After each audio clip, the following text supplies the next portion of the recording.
করব ভূমি পুনরুদ্ধার রুখব মরুময়তা অর্জন করতে হবে মোদের খরা সহিষ্ণুতা।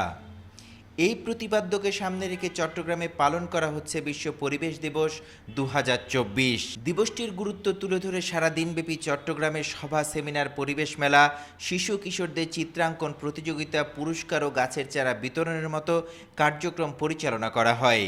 এরই অংশ হিসেবে পরিবেশ অধিদপ্তর চট্টগ্রামের উদ্যোগে জেলা শিল্পকলা মিলনায়তনে আয়োজন করা হয় এক আলোচনা সভা।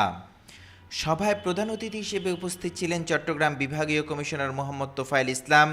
বিশেষ অতিথি হিসেবে উপস্থিত ছিলেন চট্টগ্রাম রেঞ্জের DIG Nure Alam Mina, Chittagong police super S M. Shafiullah সহ বিশিষ্ট ব্যক্তিবর্গ।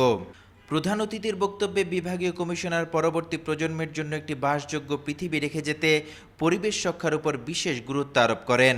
আমরা হয়তো প্রায় শেষ পর্যায়ে চলে আসছি, পৃথিবীর এরপরে আমার কোনো প্রয়োজন নাই, কিন্তু যারা পরবর্তী প্রজন্ম তাদের কাছে যদি আমরা একটা বাসযোগ্য পৃথিবী রেখে যেতে চাই, তাহলে আমার আপনাকে সুন্দরভাবে অর্পিত দায়িত্বটুকু পালন করতে হবে। না হলে কিন্তু আমরা এই পৃথিবী হয়তো একসময় হারিয়ে যাবে। অপরিকল্পিত নগরায়ন, দখল, দূষণ রোধের যৌক্তিকতাগুলো আজকের এই দিবসে বিশেষভাবে আলোচিত হতে থাকে।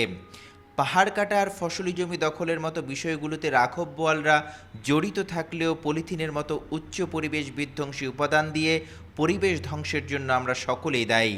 আজকের পরিবেশ দিবসের অনুষ্ঠানে মূল প্রবন্ধ উপস্থাপন করতে গিয়ে চট্টগ্রাম বিশ্ববিদ্যালয় উদ্ভিদ বিজ্ঞান বিভাগের সভাপতি অধ্যাপক ডক্টর শেখ বখতিয়ার উদ্দিন তুলে ধরেন পরিবেশ ধ্বংসের কারণে আগামীর এক ভয়াবহ পৃথিবীর চিত্র, পাশাপাশি এর থেকে উত্তরণ সম্পর্কে আমাদের করণীয়। জমিতে ফসল উৎপাদন হবে, গাছ উৎপাদন হবে, জীবন থাকবে, জীবন বেঁচে থাকবে। এই ধরনের জমির ল্যান্ডের 40% ডিগ্রেডেড হয়ে গেছে। এই 2000 সাল থেকে পরবর্তী 2024 পর্যন্ত তথ্য মতে দেখা গেছে যে 29% ল্যান্ড এটা খরার কবলে পতিত হচ্ছে। আমরা যদি আর্জেন্ট অ্যাকশন না নিই, তাহলে এই পৃথিবীটা আস্তে আস্তে আমাদের বসবাসের অযোগ্য হয়ে যাবে। অতিবৃষ্টি, অনাবৃষ্টি, সাগর পৃষ্ঠের উচ্চতা বেড়ে যাওয়া, অতিরিক্ত মাত্রায় বায়ুমণ্ডলের আর্দ্রতা বৃদ্ধি, এরই মধ্যে বিজ্ঞানীদের কপালে চিন্তার ভাঁজ ফেলেছে।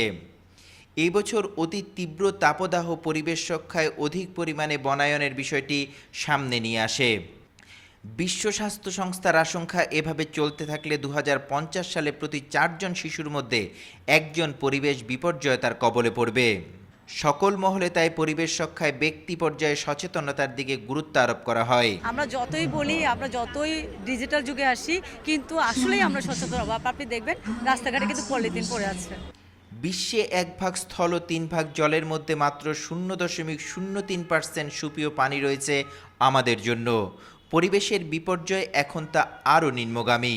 বিশ্ব স্বাস্থ্য সংস্থার হিসেব মতে এরই মধ্যে 25 ভাগ জমি আবাদ অনুপযোগী হয়ে পড়েছে পরিবেশ বিপর্যয়ের কারণে, যা 2040 সাল নাগাদ অর্ধেকে উন্নীত হয়ে ভয়াবহ খাদ্য সংকটের কবলে পড়ার সংখ্যা সারা বিশ্বের। ময়লা আবর্জনা ছুঁড়ে না পেলে, নির্দিষ্ট স্থানে পেলে, যদি নির্দিষ্ট স্থানে আমরা ডাস্টবিন ব্যবহার করি, তাহলে আমাদের পরিবেশটা সুন্দর থাকবে। পৃথিবীকে বাসযোগ্য রাখতে পরিবেশ রক্ষার কোনো বিকল্প নেই।